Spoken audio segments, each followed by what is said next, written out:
What's going on, you guys? It's Nick Johnson, your favorite sports YouTube journalist here, back with another video. And today we're going to be just focusing more on NBA talk. Because we had like a whole bunch of recent coaching hires and staff positions to fill out and whatnot. So we're going to be focusing on that. Before we get started, make sure to hit the like and subscribe button. Make sure to hit that bell com button where you get my notifications on my daily update of my videos. And with that being said, let's get started. Now, I'm aware last night in the NFL that the Atlanta Falcons beat the Carolina Panthers 25-17. The Atlanta defense was able to tighten up after a blunder, after giving up a big gain for a touchdown to Curtis Samuel of the Panthers. But they was able to finish out the rest of the way, and Todd Gurley sealed the deal with a rushing touchdown late in the game to help Atlanta get their second win of the year, 25-17, and avenge their earlier loss to Carolina. So, big win for the Falcons. Let's focus on the NBA today. Because today, we found out that a couple more coaching staff hires have transcended into the last couple days. Especially starting with the Brooklyn Nets. Now, as we all remember, the Nets made an interesting hire in, last month, so a couple weeks ago, when they announced that Steve Nash was going to be their head coach for the next 4 or 5 years. Of course, we all, for those of you who are diehard NBA fans, basically remember the name Steve Nash. A Hall of Fame point guard, one of the greatest point guards of all time. The guy who knows how to facilitate an offense, how every point guard has been running offenses nowadays. You know, how to generate an offense, set screens, have people cut to the rim, of course, score at will and whatnot. So, and he's one of the greatest passers we've ever seen. So, more notably with his those times with the Dallas Mavericks, his Hall of Fame co-partner Dirk Nowitzki, and of course the Phoenix Suns with Amar'e Stoudemire and company back in the day. So, that's Steve Nash in a nutshell. And of course, he spent out his final 2 seasons with the LA Lakers, which was a complete disaster. But, yeah, that's Steve Nash in a nutshell. So, as you all remember, last month, the Brooklyn Nets made an interesting hire to hire him as a head coach for the next 4 or 5 years. So, and as of today, they've added to his coaching staff, which happens to be his former teammate, Amar'e Stoudemire, his former head coach, Mike D'Antoni. Yes, so Mike D'Antoni will be an assistant under Steve Nash, his former player. Yeah, the same Mike D'Antoni that was a long-time NBA coach, 2-time coach of the year, and just resigned from his position with the Houston Rockets last month, is now going to be an assistant under Steve Nash. And of course, you added Ime Udoka to the staff as well. So that completes his hire of coaching staff. So it's really interesting. So you have, of course, we all remember, and once again, if you're a longtime NBA fan, you remember Amar'e Stoudemire, known for being his co-partner in crime for Steve Nash, and a great rim finisher and whatnot. Both of those guys in those days were terrible defensively, but he was a really good finisher at the rim, a good post-up move, and had a good jump shot as well. So Amar'e Stoudemire was Steve Nash's, let's just say, Hall of Fame co-partner, because them under Mike D'Antoni were the innovators of the 7 seconds or less offense that's being currently run in the NBA today. See if you can get down up to the front, get down to the court, and then score a bucket in either 7 seconds or less than that. It's really fast-paced, up-tempo style of offense that basically revolutionized the way that the game is being played today. Because players have been hustling down the court and trying to get a bucket in there for 7 seconds or less. And it's become like the modern time for basketball, not only in the NBA, but in basketball in general. So, it's quite a reunion from the Phoenix Suns days.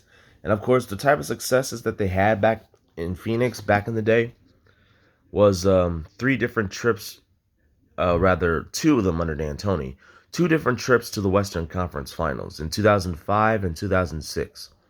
In both of those years, Steve Nash was the league MVP. So, of course, both Nash and Stoudemire, both both of those guys, even with and without Sean Marion, the Matrix, the defensive matrix of that team, he both both of those guys made three different trips to the Western Conference Finals in '05, '06, and 2010. Of course, unfortunately, none of those guys made it further than that because they've always been bested out by teams that are just better than them. And of course, controversially, they should series that should have won. For example, like the 2007 second round against the San Antonio Spurs, in which the Spurs will go on to win the NBA title. When Steve Nash got hip checked into the announcers table by Robert Horry, which prompted his teammates to come out and fight Horry on behalf of him. That was in the second round. Of course, the Suns will end up losing that series in 7, and the San Antonio will go on to win the title. That was like their last legit best chance to win the NBA championship. But of course, they want to throw in 2010 as well. But those guys were on their last legs, you know. I mean, like after that, it was going to be it from there.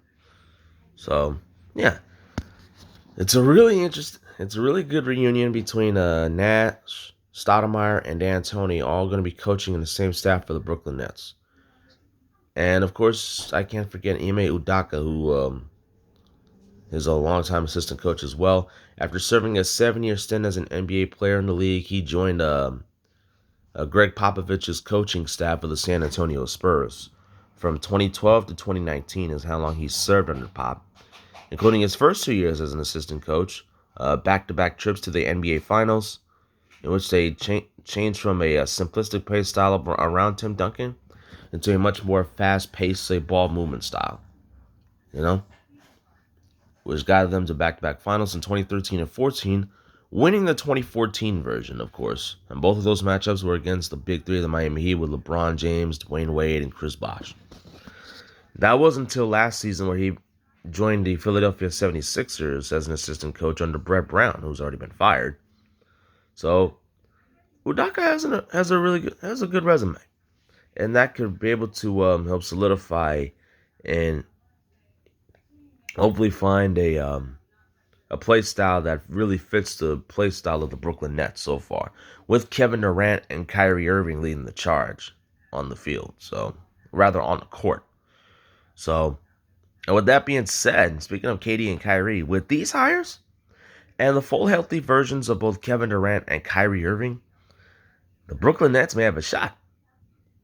The Brooklyn Nets may have a shot at becoming a legitimate contender in the Eastern Conference and hopefully bring some excitement into that next season, in which we're going to talk about in another video sometime, probably tomorrow when I have time. So, this is some really interesting and good hires for the Brooklyn Nets. And speaking of hirings, the Philadelphia 76ers have done the hirings as well. Of course, we all remember last month after he got fired by the LA Clippers for blowing another 3-1 series lead and bounced in the second round of the playoffs at the hands of the Denver Nuggets. He ends up getting hired by the Philadelphia 76ers as the new head coach. That happened like last month. And now he has a full-on front office and a full-on coaching staff as well. But the biggest news of these hirings was the hiring of former Houston Rockets general manager Daryl Morey to become the new president of basketball operations. Of course, former player Elton Brand is the general manager, but Morey will oversee the whole front office management role, like the entirety of the thing. So he gets to work under Elton Brand. He gets to work with Elton Brand, while Brand will serve under him in what type of free agent signings, what players to go after, the trades, everything. And of course, Morey being like such an analytical heavy guy, I just hope he doesn't bring the small ball style to the 76ers when they clearly lack any sense of direction. So it's like, just keep it simple, but just like hopefully toughen up the likes of Ben Simmons and Joel Embiid. Hopefully Embiid stays healthy. And just basically find an identity to exactly where they are. Are they like a bottom level team or they're like a true contender? Because they haven't shown that they're a true contender yet. And that's the thing. And they don't show leadership. That's the problem. But anyways, Daryl Morey, as we all remember, was a long-time front office guy for the Houston Rockets since 2004. Became the GM in 2006. And was there in the era of Tracy McGrady and Yao Ming, and of course how it all ended. And pulled off one of the most lopsided blockbuster trades in NBA history. Trading away Jeremy Lamb and Kevin Martin and a couple of draft picks, which ended up being, one of them ended up being Steven Adams, to the Oklahoma City Thunder for James Harden, in which James Harden became arguably one of the best players in the league this league's ever seen. So, of course, we all remember the Thunder lost in the 2012 finals to the Miami Heat. Harden wanted a bigger contract. Thunder wouldn't give it to him, so they sent him to the Houston Rockets. And Harden's time with the Rockets has been phenomenal. He immediately made the Rockets an instant playoff fringing team into a legit NBA title contender, but it hasn't really paid off as well as we all hope to be. But he turned into James Harden that we all know right now. So, and Morey has done an exceptional job making these moves to make sure James Harden got some help, especially pulling off a blockbuster trade like sending 7 players to the Los Angeles Clippers for Chris Paul back in 2017, in which the Rockets, in the first year with under Harden and Paul, would lead the Houston Rockets to 65 wins and a trip to that year's Western Conference Finals where they lost where there was like a help where there was just at least a win away from the NBA Finals had it not been for Chris Paul's hamstring injury and James Harden not producing in a clutch. Yeah, that tell you how genius he was. And of course, 2 years later, which was last summer, he flipped Chris Paul and a whole bunch of draft picks to the Oklahoma City Thunder for Russell Westbrook, which is arguably the worst move he's ever done. But hey, that's what happens. And the NBA is just unpredictable. You know what I'm saying? You don't know when these types of moves can happen nowadays and whatnot, so that's what happens. Yeah, so Morey will be the president of basketball operations in Philly. Doc Rivers adds to his coaching staff, hiring former Clippers assistant Sam Cassell as an assistant coach. As we all remember, Sam Cassell, a 3-time NBA champion and a former All-Star at that, and was last season under Doc Rivers' coaching staff in LA, along with Tyronn Lue, who's now the head coach for them over there.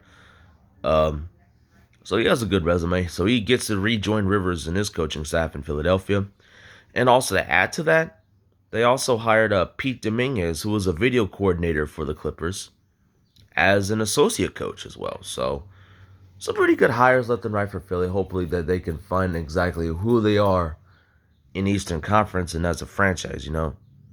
So if both Simmons and Embiid don't improve their leadership value and play style, then it's going to be a long, hard process. You know, especially with the fact that you might consider trading away either Joel Embiid or Ben Simmons if they don't fill the need for type of expectations that they hope that people expect them to produce, then it's time to go. So either Simmons and Embiid step it up, or one of them or both have to go. And you have to tear it all down. It's that simple. You know. Anyways, and other hires for the oh yeah, I forgot. There was also one more hire under Doc Rivers' coaching staff. And that was longtime assistant coach for the Indiana Pacers, Dan Burke. Now, Dan Burke was a long-time assistant coach for the Pacers from 1997 to last year, you know? And he served under 6 different head coaches, which includes the likes of Larry Bird, Isaiah Thomas, Rick Carlisle,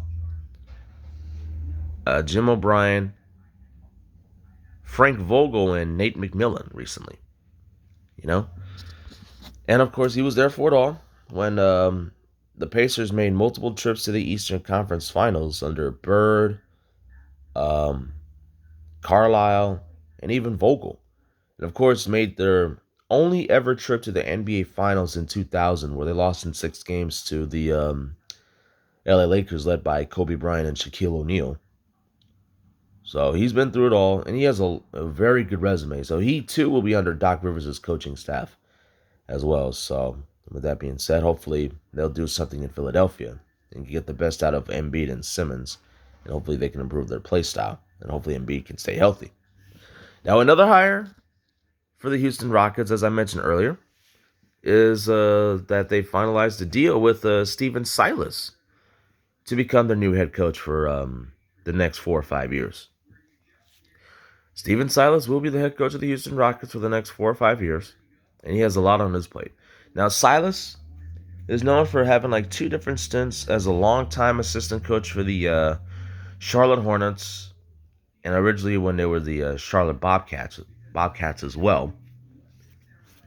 He was there for he was hired as an assistant coach under his father for the Hornets back in the day, from the late 90s to early 2000s, and then came back as an assistant to Charlotte when they had Kemba Walker and company, and made the playoffs a couple times in Charlotte, and was promoted to head coach after a while. But then after that, he was let go and served last season as an assistant coach under Rick Carlisle for the Dallas Mavericks. So he's a long-time resume, has some coaching experience, but he will have a lot on his plate with the fact that you have a team with a small identity that just doesn't, fit the criteria of being like a legit contender, and one that's still without a general manager, because I don't think the Rockets have hired a general manager as of to this day. So they're still trying to figure that out, because they hired Stephen Silas as the head coach. They don't have a general manager, and they got to figure out what to do with their team going forward. And I'm going to explain that on another video to see where that goes. But, I mean, that's a good hire for Houston. Someone okay-ish and whatnot. I don't know exactly what his play style is going to be for Houston, but I just know he's there for like the for what a resume he has. It ain't that impressive, but it's good. So, yeah. With that being said, there's already been like plenty of hires, coaching staff and front office wise, all around the NBA. With the biggest news being the a reunion of the notable big name tenure of D'Antoni, Nash, and Stoudemire for the Brooklyn Nets, that can hopefully make them a legitimate Eastern Conference NBA title contender. So that's gonna look well. And Philadelphia fill out its holes for a coaching staff and a front office leader. And of course, for now, the Rockets have a head coach. They still don't have a general manager, but they have a head coach. I mean, I could be wrong though. I haven't looked that up, but that's what I know. I mean, so the only team that does not have a head coach under tenure is the Oklahoma City Thunder. As we all remember, the Oklahoma City Thunder have parted ways with Billy Donovan, who has now become the new head coach for the Chicago Bulls after a great tenure with the club that lasted 5 years. A great 5-year tenure with the club, including a trip to the Western Conference Finals in his first year. So, the Thunder are the only team that remains without a head coach. And it'll be interesting to see exactly where they go from there.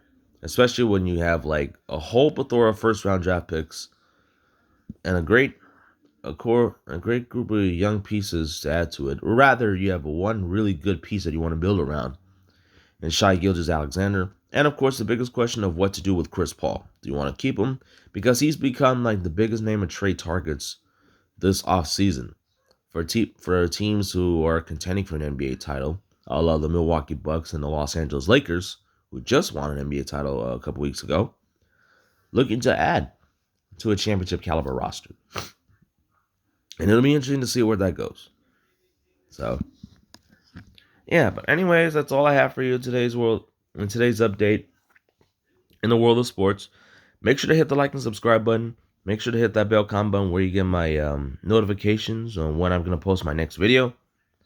And let me know what you think in the comment section. What do you think of the hirings? Do you think they're good? Do you think they're bad? Let's just talk about it, you know what I'm saying? So with that being said, once again, hit the like and subscribe button. Hit that bell icon button where you get my notifications when I'm going to post my next video.